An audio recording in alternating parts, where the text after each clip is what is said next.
This video is very personal to me, and I went back and forth about even doing this.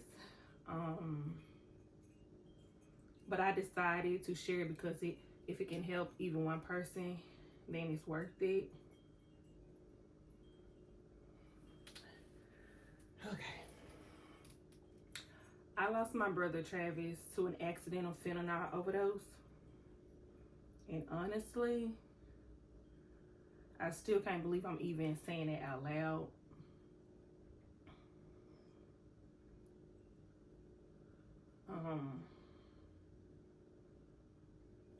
But before I get into what happened, I want y'all to know who he really was.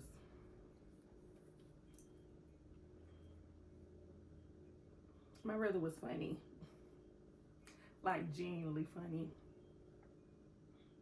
And his laugh was everything. That's one of the things I miss the most. He could laugh about anything and make you laugh too. He stayed needing me for something. Like I always had something to do for him. I used to tell him I should have been the oldest. Yeah, because I'm always doing something for him. But he was real. He ain't sugarcoat nothing. If he like you, he like you. If he didn't, you'll know it. He wasn't fake, no fake energy. He loved his family. He loved his kids. No matter what. Despite anything going on, he showed up for the people he loved. And if you needed him, I know he'll be here for me. Now, I'm not gonna lie. He was a little scared of me. I ain't gonna say scared, but like, I'm a real like firm person, and like, I remember a time when he used to ask my mom to ask me, like, ask Didi this, because that's what they call me, Didi. Ask Didi this for me. See if Didi can do this for me, or whatever. I hear him in there talking to my mom, telling her, and she's like, no, I'm not doing it. You go ask for yourself. So yeah, he knew I stood on business. He knew I did not play. But that's what I miss the most. Like, I could be doing stuff for him. If I could take it all back. I know I probably was like, dang, she don't never want to do that. I'd be like, you figure it out. I'm tired of doing everything for you. But if I could turn back the hands of time, I'd do whatever 100 times over if I could.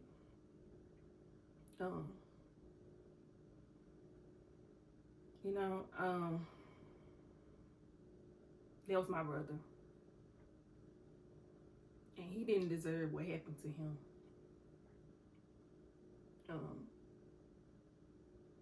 I don't know if I want to get into everything that happened to him. I'm not sure. I talked to my mom about it, and she told me it was okay. So that's the only reason I'm doing this video, is because my mom said it was okay. But he just, we never think it's gonna be us, people. We never think it's gonna happen to us. I didn't see it around me. It actually happened in my family before. But we never think it's gonna be us.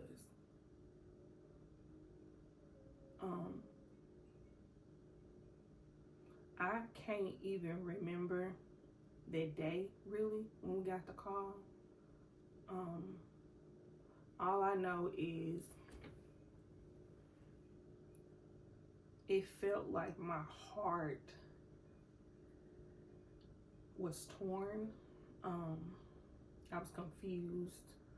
I was mad. I was angry. I didn't know what to do. I didn't sleep for weeks at a time. And sometimes I still don't. I still have my moments where I I don't want to cry. I hate when people get on camera and cry. But I have my moments where I can't sleep. When I'm thinking, what was I a great sister? What could I did better? But I know I did everything I could for my brother the best way I knew how to do it for him. When it happened, I blamed myself a lot because I felt like he was alone. And we basically, I feel like I'm the reason for him being alone, because we kind of like left. What I mean by that is I moved to Texas, and I'm sorry for crying, y'all. I moved to Texas and I was there a few years, and he wanted to move up there. So I said yeah, and he moved up there. And then he was there maybe 2 years, I believe, 2.5 years, something like that. And I decided to move back to our hometown, and he didn't want to come, which I didn't think it was a good idea anyway. So he stayed, and he was there alone. And I feel like if I wouldn't have left, or even though I did the best decision for myself, sometimes I feel like if I wouldn't have left, would have been different. But on the other hand, it's like he was a grown man. He made his choice and made his decisions to do what he did, and it's not my fault. But in the back of my head, I still kind of feel like that. But with the help of therapy that I'm going through and everything, it's helping me to understand that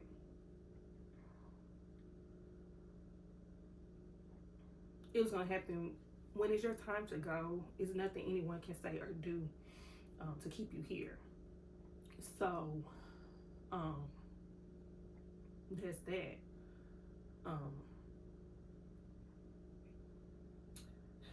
I want to cut the camera because I'm getting really emotional, but I'm not. This is real and this is raw, and that's what I base my channel on. So I'm not gonna cut the camera.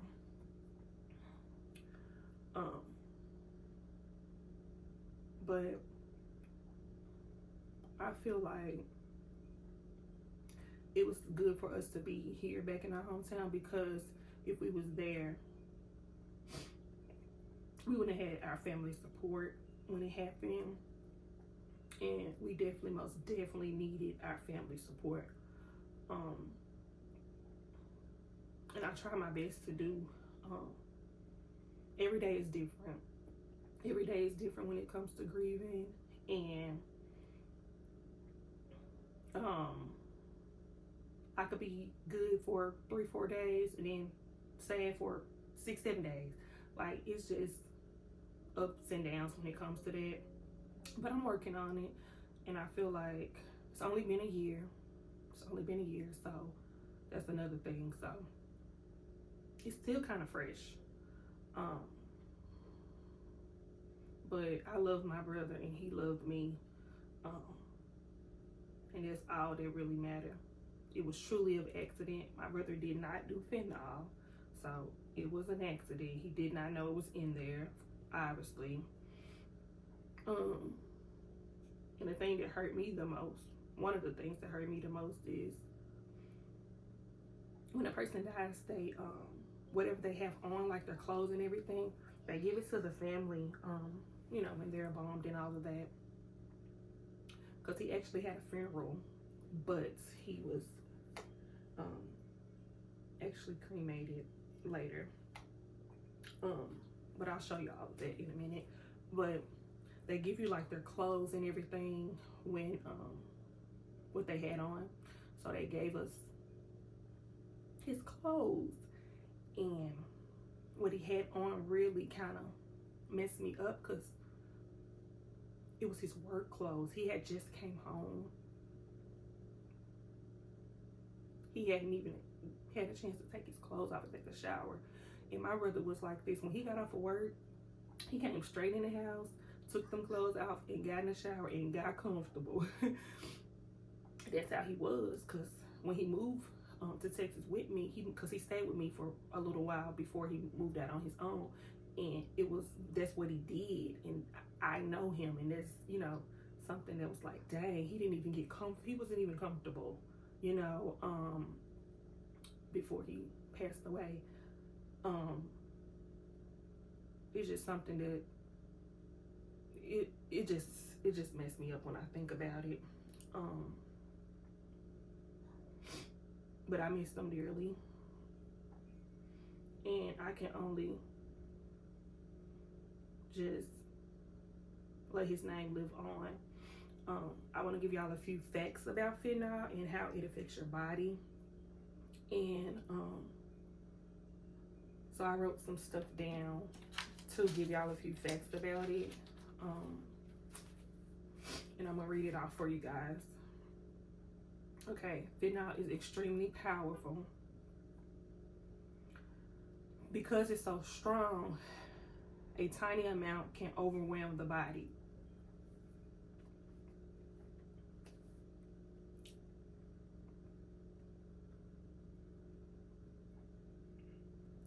Fentanyl can slow brain activity, especially the part that controls breathing.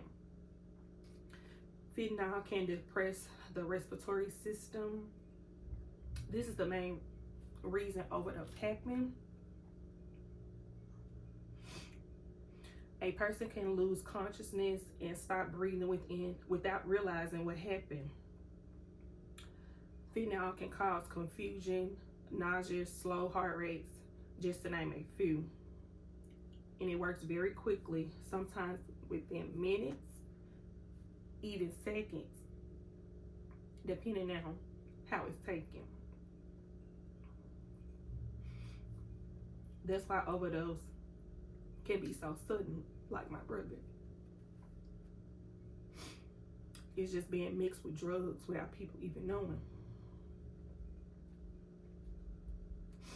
And that's the part that hurts the most. Like, a lot of things happen and people be in drugs that people don't even know. And it's sad at how many people that this drug affect. In the year of 2025, about 73,000 people died from fentanyl accidental overdose. Yes, some people are taking fentanyl and they know they're taking fentanyl, but a lot of people don't. A lot of people it's the accidental overdose. You can get it from taking pills. They're even putting it in weed now. They're putting it in cocaine. They're putting it in the vapes. I heard about them putting it in vapes. So you know how many kids, no, it's not right, but kids are doing vapes. Like, this affects all races. It's not just one race. This is affecting all races, and it's really an epidemic. It's definitely an epidemic.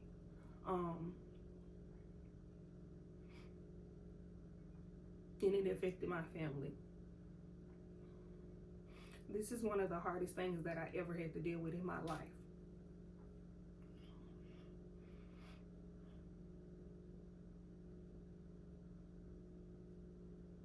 Only way I can get through this is with God. I done had several people in my family pass away. Grandmothers and aunties and uncles and cousins. But this is a totally different feeling for me. It's a totally different feeling. He was close. This is my brother. Like, I can only imagine my mom, the way she feels, because she done had her parents pass away. I think she done had like 7 siblings pass away. And then her son, 7 or 8. And then her son, she's literally the strongest person I know. I don't understand how she's sane. I didn't want to cry. I swear I didn't want to cry, but every time I talk about him, I do. I do. And when people are dealing, I want to say this too. When people are dealing with grief, the people around you, you have to understand, or try to understand, that it's not about you. It's when people are grieving, some days it's high and some days are low. Some days you want to talk and some days you don't. It's just a process. It's a part of it. It's not that you're being mean or anything like that. It's just a part of it. And people have to understand that you have to give people grace when it comes to it. You have to have grace when it comes to dealing with something like this. You just gotta take it one day at a time. But I just want to say that it can affect anyone. Any nationality, any race, anyone. And this is very serious. It's nothing that's you can play with. They have testers out here where if you are doing, substance, you can test your drugs before you use them. They have all type of things out here now that can help if you are, because drugs is an addiction just like any other addiction, and we shouldn't judge people because it's addiction. Like, you can be addicted to shopping, you can be addicted to eating, you can be it's a lot of things that you can be addicted to, and drug is the one that is very, very crucial. It's very, very crucial. And with my brother passed, it taught me something. It taught me how to not judge people in certain ways. I was never a judger, but like in certain ways I was, especially people that were on drugs and stuff like that. It's an addiction. It's something sometimes they can't control. And people be fighting demons. Like, people be really going through things. And because my brother passed away from the accident overdose, I have learned a lot about the effects it have on people and their families and stuff like that. I just want to be aware of things that I wasn't concerned about at first, but I want to know the ways it affect your body. I want to know how it affects your families and things. But people are really struggling out here, and that's why when I see people, anybody, I'm always speaking. I'm always, hi, how you doing? I just want to be, because you never know what a person is going through. You never know what a person is struggling with. You just never know. So we have to give people grace. Just give people grace.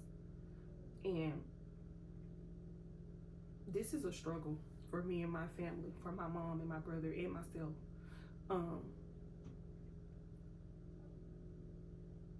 We're just 1 year in. But with God is the only thing, like I said, the only thing that got us through. And I'm going to show y'all this memorial of my brother. And at the end of this video, I will show y'all like videos and stuff like that of him. And his name is Travis Maurice Calhoun. He passed away on March 26, 2025. He's 45 years old. He only had 45 years on this earth. And that's young. That's young. I'm going to show y'all his memorial now. Okay. This is a picture that I had printed out for his funeral. And I had people at the repast that actually wrote on. That actually wrote on here. It's me, my other brother, and my mom. So, they signed it. Said different things about him.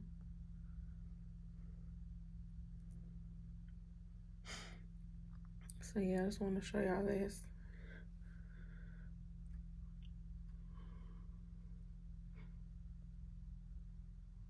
Yeah, that's my brother.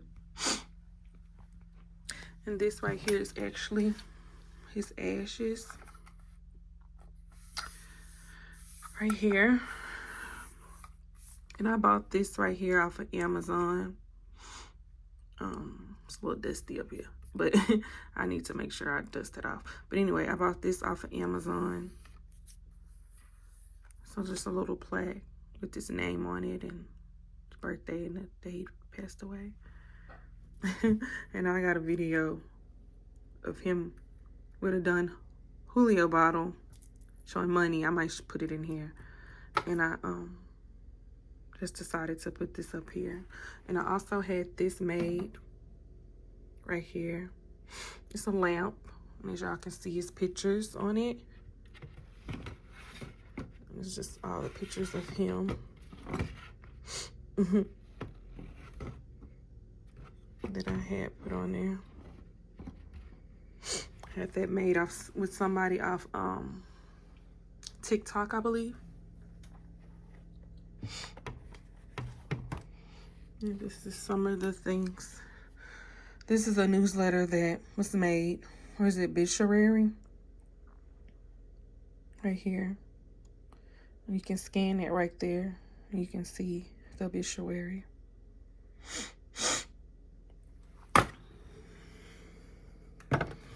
And I got a little, my mom used to give him a gray goose. He liked it, this gray goose. Every time he, for Christmas and his birthday, because he liked this little cheap vodka. I don't know why, but he did. But yeah, this is the memorial I got set up. And that's his hat. He liked the hats.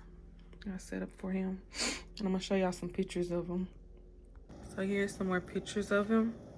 That's him when he was a baby. Look at all that hair. I'm sorry, I'm crying a little bit. My one thing about my brother is he was happy. He was happy. He was doing so well for himself. That's the crazy part about it. Like he was really happy. He was definitely happy. Look at him reading. That's a young picture of him right there. Look at him with them freckles. New Chicago, straight out of Memphis. Look at my brother, y'all.